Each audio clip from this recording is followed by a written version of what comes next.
Hello, I'm going to compare Cursor versus Windsurf. Pick the right AI code editor. So Cursor and Windsurf are AI-powered code editors designed to boost developer productivity with intelligent code completion, suggestions, and integrations.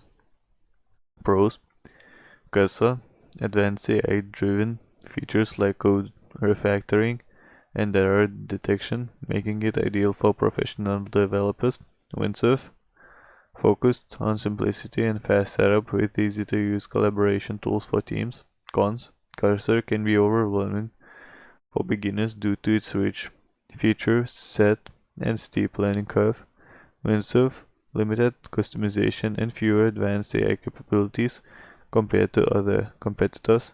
So in conclusion, Cursor is the best choice for seasoned developers seeking robust AI tools, while Windsurf is perfect for teams prioritizing ease of use and quick collaboration.